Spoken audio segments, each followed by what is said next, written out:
بسم اللہ الرحمن الرحیم۔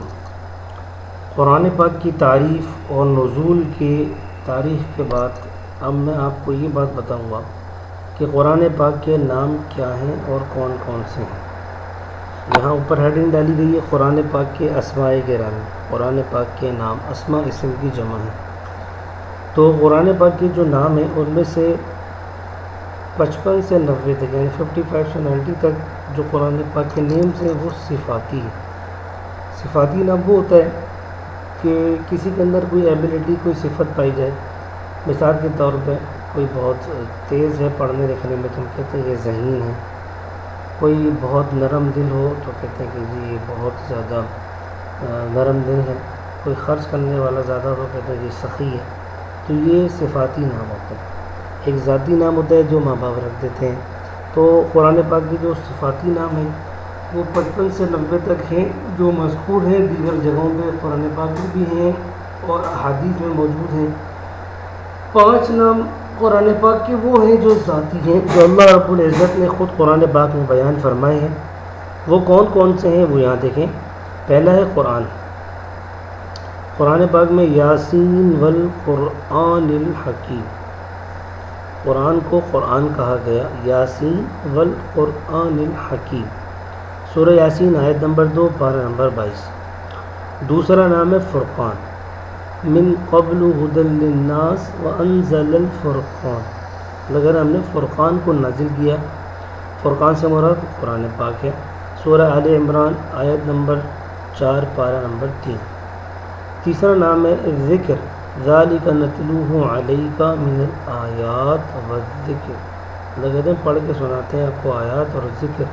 قرآن کو ذکر کہا، سورہ آل عمران آیت نمبر 58 پارہ نمبر 3۔ چوتھا نام ہے کتاب، ذالک الکتاب لا ریب فیہ، قرآن کو کتاب کہا گیا، سورہ بقرہ آیت نمبر 2 پارہ نمبر 1۔ تنزیل، تنزیل العزیز الرحیم، نازل کیا گیا ہے زبردست اور رحم کرنے والے کی طرف سے، سورہ یاسین آیت نمبر 5 پارہ نمبر 22۔ تو یہ 5 نام ہیں جو اللہ رب العزت نے قرآن پاک کے بیان کیے ہیں۔ قرآن، فرقان، ذکر، کتاب، تنزیل، یہ 5 نام ہو گئے قرآن پاک کے۔ قرآن پاک کے اسماء کے بعد اب میں آپ کو بتاؤں قرآن پاک کا اعجاز۔ تو اعجاز کسے کہتے ہیں؟ ہر چیز کی آپ کو میں نے بتایا تھا 2 تعریفیں ہوتی ہیں، ایک ہوتی ہے لغوی تعریف، ایک ہوتی ہے اصطلاحی تعریف۔ تو ہم نے تو یہ بات سنی کہ قرآن رسول پاک صلی اللہ علیہ وسلم کا معجزہ ہے۔ اب معجزہ کہتے کسے ہیں؟ تو آپ کو میں نے شروع میں کہا تھا کہ ہر چیز کی 2 تعریفیں ہوتی ہیں، ایک ہوتی ہے ڈکشنری والی تعریف، ایک ہوتی ہے اصطلاحی تعریف۔ تو یہ اصطلاحی تعریف، اس سے پہلے میں آپ کو ذرا ڈکشنری والی تعریف بتاتا ہوں۔ ڈکشنری والی تعریف قرآن پاک کی ہے، اعجاز کے معنی ہے عاجز کر دینا۔ اعجاز کا مطلب ہے عاجز کر دینا۔ لغت میں ڈکشنری میں قرآن کہتے ہیں، اعجاز کہتے ہیں عاجز کر دینے کو۔ تو قرآن پاک نے چونکہ تمام کلاموں کو عاجز کر دیا، آج تک اس کے جیسا کوئی نہیں پیش کر سکا، اس لیے اس کو اعجاز کہا گیا۔ تو یہ اعجاز کی لغوی تعریف ہوگی۔ اصطلاحی تعریف اعجاز کی کیا ہے؟ تو اعجاز سے لفظ نکلا ہے معجزہ۔ تو معجزہ کسے کہتے ہیں؟ ہر وہ کام جو کہ خلاف عادت ہو، ہر وہ کام جو خلاف عادت ہو اور خلاف معمول ہو اور اللہ کے نبی سے صادر ہو۔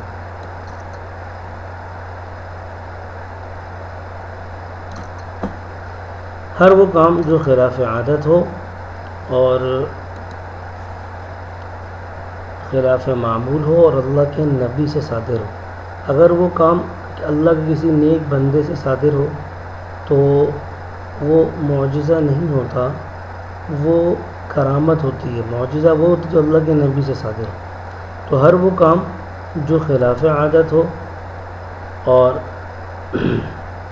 خلاف معمول ہو، یعنی عام طور پہ ایسا نہ کیا جا سکتا ہو، اللہ کے نبی سے صادر ہو اور دیگر لوگ اور انسانی طاقت اور صلاحیت ایسا کام کرنے سے عاجز ہو، یعنی کوئی اور یہ کام نہ کر سکتا ہو، اور یہ کام اسباب متعارفہ کے توسط کے بغیر ہو، یعنی موجودہ اسباب و ذرائع میں سے کوئی بھی ذریعہ اور وسیلہ اس میں استعمال نہ کیا گیا ہو، اس کو کہتے ہیں معجزہ۔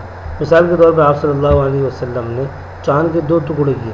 اب ان 2 ٹکڑے کرنے میں پہلی بات عام طور پہ عادتاً ایسا نہیں کیا جا سکتا، اور معمول عام طور پہ ایسا ہوتا بھی نہیں ہے، اور اللہ کے نبی کے علاوہ ایسا کوئی کر بھی نہیں سکتا، کوئی بھی انسانی طاقت آج تک ایسا نہیں کر سکی۔ اور آخری بات کہ اس میں کسی سبب کو اختیار نہیں کیا گیا کہ چھری سے کیا ہو، ہتھوڑے سے کیا ہو، یا جو اس کو توڑنے کے آلات کو استعمال کیا گیا ہو۔ تو معجزہ کسے کہتے ہیں؟ خلاف عادت تو کام ہو، اللہ کے نبی سے صادر ہو، اور انسان ایسا کام، دوسرے لوگ ایسا کام نہ کر سکتے ہوں، اور اس میں اسباب متعارفہ جو موجودہ اسباب ہیں ان کو استعمال نہ کیا گیا۔ اللہ تعالیٰ نے جن انبیاء کو معجزہ عطا فرمائے وہ ان کے زمانے کے انسانوں کے کمال فن کے مطابق تھے۔ اس پر لوگ فخر کیا کرتے تھے تاکہ غافل انسانیت کو اپنی حقیقت کا علم اور ان کا غرور ٹوٹ دے اور ختم ہو۔ یعنی اللہ معجزہ اس لیے عطا فرماتے ہیں تاکہ جو لوگوں کو جس چیز پر فخر ہوتا ہے تو ان کا یہ فخر اور غرور ٹوٹ جائے۔ جیسے حضرت موسیٰ علیہ السلام کے دور میں جادو بہت زور پہ تھا، تو اللہ نے ایک اژدہے کے ذریعے سے جادو کا سارا زور توڑ دیا۔ یعنی لوگوں کو اپنے جادو پر بڑا فخر تھا کہ جی ہمیں بڑا کمال حاصل ہے، اور انہوں نے اپنی رسیاں پھینکی جو سانپ شکل اختیار کر دی۔ اللہ نے موسیٰ علیہ السلام کو حکم دیا کہ آپ اپنا عصا پھینکیں، وہ عصا جب زمین پر ڈالا تو وہ اژدہے کی صورت اختیار کر لیا۔ اس سے ان کا یہ سارا غرور اور زور ٹوٹ گیا۔ تو اللہ نے ان کو معجزہ عطا فرمایا جب اس وقت جادو زور پر تھا، عروج پر تھا، اپنے پیک پر تھا۔ حضرت عیسیٰ علیہ السلام کے زمانے میں حکمت کا بہت زور تھا اور حکمت اپنی پیک پر تھی بالکل، تو ان لوگوں کے پاس سارے نسخے موجود تھے، یعنی ایک سے ایک نسخہ ہر مرض کا موجود تھا، لیکن کسی کے پاس مردہ زندہ کرنے کا نسخہ نہیں تھا۔ اللہ تعالیٰ نے عیسیٰ علیہ السلام کو مردہ زندہ کرنے کا نسخہ دے دیا اور ایک معجزہ دے دیا۔ اس طرح آپ صلی اللہ علیہ وسلم کے زمانے میں فصاحت اور بلاغت کا بہت زور تھا اور پیک پر تھی فصاحت۔ عرب اپنے آپ کو بڑے فصیح سمجھ، اسی لیے عرب کہتے ہیں بولنے والے کو، ہم لوگ عجم گونگے کو کہتے ہیں، تو عرب بڑے فصیح زبان ہوا کرتے تھے، اپنے سامنے کسی کو بولنے نہیں دیتے تھے۔ ان کا کلام، جس کا کلام بہت بہتر ہوتا تھا تو وہ بیت اللہ کے دیوار پہ لٹکایا جاتا تھا۔ جب سے قرآن پاک آیا الحمدللہ آج تک کوئی بھی اس جیسا کلام نہیں پیش کر سکا، سارے کلام عاجز ہو گئے۔ تو آپ صلی اللہ علیہ وسلم کے زمانے میں بول چال کا، فصاحت کا بہت عروج تھا اور پیک پہ تھا وہ، تو اللہ تعالیٰ نے آپ کو کلام پاک کا معجزہ عطا فرمایا۔ تو اب جو قرآن پاک کا اعجاز ہے وہ چند طریقوں سے ہے۔ پہلا جو ہے قرآن پاک کا اعجاز وہ ہے الفاظ کا اعجاز، یعنی آج تک کوئی بھی قرآن پاک کے الفاظ جیسا نہیں بنا سکا۔ قرآن پاک کی آیت ہے وَإِن كُنتُمْ فِي رَيْبٍ مِّمَّا نَزَّلْنَا عَلَىٰ عَبْدِنَا فَأْتُوا بِسُورَةٍ مِّن مِّثْلِهِ۔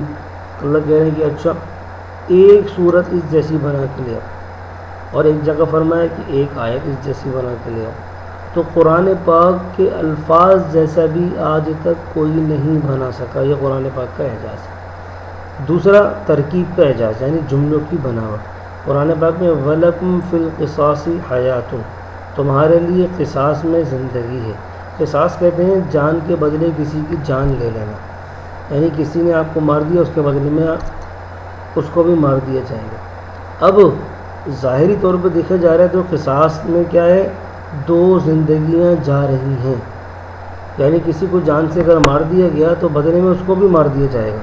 کسی نے کسی کو قتل کر دیا، زید نے حامد کو قتل کر دیا، تو اب حامد کے بدلے میں زید کو بھی قتل کر دیا جائے گا۔ تو قصاص میں 2 جانوں کا ضیاع ہے، اور قرآن کہہ رہا ہے وَلَكُمْ فِي الْقِصَاصِ حَيَاتٌ، تمہارے لیے قصاص میں زندگی ہے۔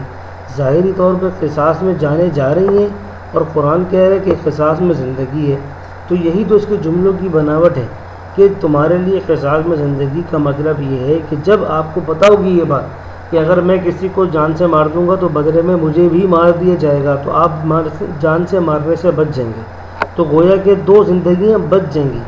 جس کو یہ بات پتہ ہوگی کہ رولز اینڈ ریگولیشن کہ جان کے بدلے میں جان چلی جاتی ہے، تو پھر وہ لامحالہ مارنے سے رک جائے گا۔ تو قرآن یہی کہہ رہا ہے کہ قصاص میں زندگی ہے، یعنی زندگی کا ضیاع نہیں ہے بلکہ زندگی بچ جائے گی۔ تو یہ ہے جملوں کی بناوٹ۔ تیسرا ہے اسلوب یعنی طرز بیان۔ قرآن پاک کو پڑھتے ہوئے مزہ آتا ہے، اکتاہٹ کی دنیا کے اور کلام آپ سنیں گے تو اس میں آپ کو تھوڑی دیر کے بعد اکتاہٹ ہو جائے گی کہ جی اب مزہ نہیں آ رہا، لیکن قرآن پاک کا یہ اعجاز ہے الحمدللہ کہ اس کو سنتے ہوئے مزہ آتا ہے۔ چوتھی قسم اعجاز کی وہ ہے نظم یعنی حسن تالیف۔ حسن تالیف کا مطلب کیا ہوتا ہے؟ آیات کا آپس میں ربط اور تعلق۔ جیسے قرآن پاک میں نبئ عبادی انی انا الغفور الرحیم وان عذابی هو العذاب العلیم۔ اب اللہ پہلے کہہ رہے ہیں کہ میں غفور الرحیم ہوں اور فوراً ہی کہا کہ میرا عذاب بڑا دردناک عذاب ہے، یعنی ابھی رحمت کی بات ہو رہی تھی اور ابھی فوراً ہی عذاب کی بات شروع ہو گئی۔ تو ان کا آپس میں کوئی نہ کوئی ربط ہے، تعلق ہے، بلا وجہ اللہ نے بات کو پلٹ نہیں دیا۔ تو یہ ہے قرآن پاک کی آیات کا آپس میں ربط۔ پانچواں اعجاز ہے حفاظت کا اعجاز، کہ قرآن پاک کی حفاظت اللہ نے اپنے ذمے لی ہے اور آج تک کوئی اس کے ایک حرف، زبر، زیر، پیش اور آیت کسی بھی چیز میں تبدیلی نہیں کر سکا۔ اللہ نے قرآن میں کہا انا نحن نزلنا الذکر وانا لہ لحافظون۔ القرآن آیت نمبر 9 ہے، پارہ نمبر 14 سورہ حجر۔ اللہ کہہ رہے ہیں ہم نے نازل کیا، ہم اس کی حفاظت کریں گے۔ تو اب حفاظت کے اللہ نے دو طریقے بیان کر دیے، ایک ہے کتابت یعنی قرآن پاک الحمدللہ ہمارے پاس موجود ہے، لکھی ہوئی صورت میں، نسخوں میں موجود ہے، اور دوسرا طریقہ حفظ یعنی کتنی زبانی یاد کرنا۔ بے شمار حفاظ الحمدللہ قرآن پاک کے دنیا میں موجود ہیں۔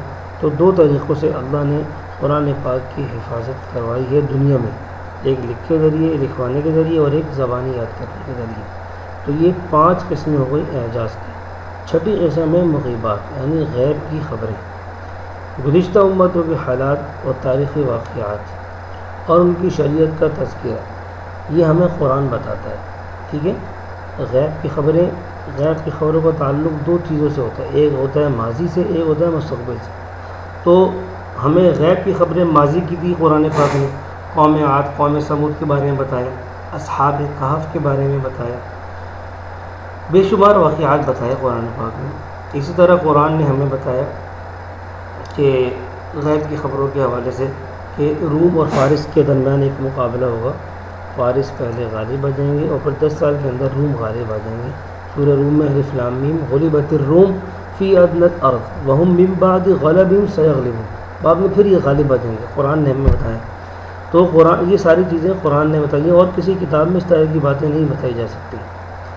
7ویں جو قسم ہے وہ ہے اعجاز کی، کہ وہ علوم اور معارف اور فنون جن کو کسی ایک کتاب میں محدود کلمات کے ذریعے مختصر حجم میں جمع نہیں کیا گیا، لیکن قرآن کریم نے ان سب کو ایک ساتھ جمع کر دیا۔ آپ دنیا کی کوئی کتاب اٹھا کے دیکھیں، اس میں اتنی ساری باتیں ایک ساتھ نہیں ہوں گی چھوٹی سی کتاب میں جو قرآن پاک میں ہے۔ کیوں؟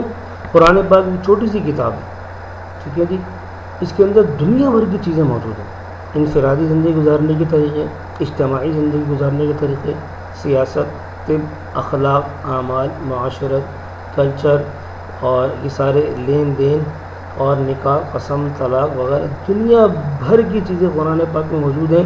اتنی چھوٹی سی کتاب ہے لیکن ساری چیزیں موجود ہیں۔ تو دنیا کی اور کوئی کتاب ایسی نہیں ہے کہ جو اتنے چھوٹے سائز میں اور اتنے چھوٹے حجم میں اتنی ساری چیزیں ایک ہی کتاب میں جمع کر دی گئی ہیں۔